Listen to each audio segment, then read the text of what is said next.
அஸ்ஸலாமு அலைக்கும் ரஹ்மத்துல்லாஹி வபரகாத்துஹு. பிறர் வீட்டிற்கு செல்வதின் ஒழுக்கங்கள். அல்லாஹ் தஆலா குர்ஆனில் கூறுகின்றான், ஈமான் கொண்டவர்களே, உங்கள் வீடுகள் அல்லாத வேறு வீடுகளுக்கு நீங்கள் சென்றால் அவ்வீட்டாரின் மீது சலாம் கூறி அவர்களுடைய அனுமதி பெறாத வரை உள்ளே நுழையாதீர்கள். ஒருமுறை சஅத் ரலியல்லாஹு அன்ஹு என்ற சஹாபியின் வீட்டுக்கு முஹம்மது ஸல்லல்லாஹு அலைஹி வஸல்லம் அவர்கள் சென்றபோது ஒன்றன் பின் ஒன்றாக 3 முறை சலாம் சொன்னார்கள். அங்கிருந்து பதில் வராததால் ரசூலுல்லாஹி ஸல்லல்லாஹு அலைஹி வஸல்லம் அவர்கள் திரும்பி செல்ல முயன்றார்கள். உடனே நபித்தோழர் சஅத் ரலியல்லாஹு அன்ஹு அவர்கள் ஓடி சென்று, அல்லாஹ்வின் தூதரே, தங்களது சலாம் எனக்கு அதிகம் கிடைக்க வேண்டும் என்ற நோக்கத்தில் நான் மெதுவாக பதில் சொன்னேன் என்று கூறி ரசூலுல்லாஹி ஸல்லல்லாஹு அலைஹி வஸல்லம் அவர்களை வீட்டுக்கு அழைத்து சென்றார்கள். நபி அவர்களின் இந்த நடைமுறை 3 முறை சலாம் சொல்லிய பின்பும் பதில் கூறவில்லை என்றால் திரும்பிவிட வேண்டும் என்ற ஒழுக்கத்தை இஸ்லாம் நமக்கு கற்றுத்தருகிறது. ரசூலுல்லாஹி ஸல்லல்லாஹு அலைஹி வஸல்லம் அவர்களின் இல்லத்துக்கு ஒருவர் சலாம் சொல்லாமல் திடீரென வந்துவிட்டார். உடனே நபி ஸல்லல்லாஹு அலைஹி வஸல்லம் அவர்கள், நீர் வெளியில் செல்வீராக என்று சொன்னார்.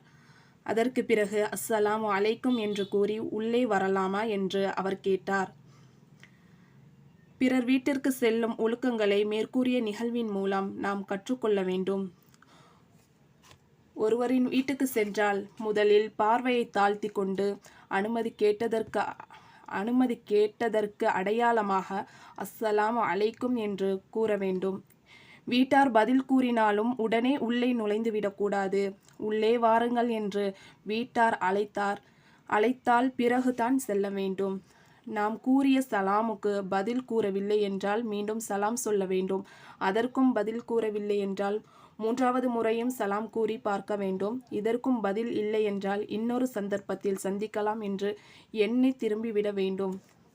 ஒருவரின் வீட்டுக்கு சென்று சலாம் கூறும்போது வீட்டினர் வந்திருப்பது யார் என்று வீட்டிலிருந்து கேட்டால் தயங்காமல் தெளிவாக நம் பெயரை கூற வேண்டும். இதில் கௌரவமும் எதுவும் பார்க்கக்கூடாது. ஹல்ரத் ஜாபீர் ரலியல்லாஹு அன்ஹு அவர்கள் கூறுகிறார்கள், நான் ஒரு நாள் ரசூலுல்லாஹி ஸல்லல்லாஹு அலைஹி வஸல்லம் அவர்களின் இல்லம் சென்று கதவை தட்டினேன். வீட்டினுள் இருந்த நபி ஸல்லல்லாஹு அலைஹி வஸல்லம் அவர்கள் யார் என்று கேட்டார்கள். நான் தான் என்று பதில் கூறினேன். உடனே ரசூலுல்லாஹி ஸல்லல்லாஹு அலைஹி வஸல்லம் அவர்கள் வெறுப்புடன், என்ன நான் தான் என்று கூறுகிறீர்கள், பெயரை கூறுங்கள் என கண்டித்தார்கள். நம் சொந்த வீடாக இருந்தாலும் சலாம் சொல்லிய பின்பே நுழைய வேண்டும். ரசூலுல்லாஹி ஸல்லல்லாஹு அலைஹி வஸல்லம் அவர்கள் ஹல்ரத் அனஸ் ரலியல்லாஹு அன்ஹு அவர்களிடம், நீர் வீட்டிற்கு சென்றாலும் சலாம் கூறி செல்வீராக, அது வீட்டினர் மீது பரக்கத்தை ஏற்படுத்தும் என்றார்கள். பூட்டியிருந்த காலி வீட்டை திறந்து உள்ளே செல்லும் போது கூட அஸ்ஸலாமு அலைனா வ அலா இபாதில்லாஹி ஸாலிஹீன் என்று கூறி உள்ளே செல்ல வேண்டும். இதற்கு மலக்குகள் பதில் கூறுவர். இவையெல்லாம் பிறர் வீட்டினுள் செல்வதின் ஒழுக்கங்கள். வீட்டின் ஜன்னல் வழியாகவோ சாவி துவாரத்தின் வழியாகவோ எட்டி பார்ப்பது, வாசல் திறந்து இருந்தால் வாசலுக்கு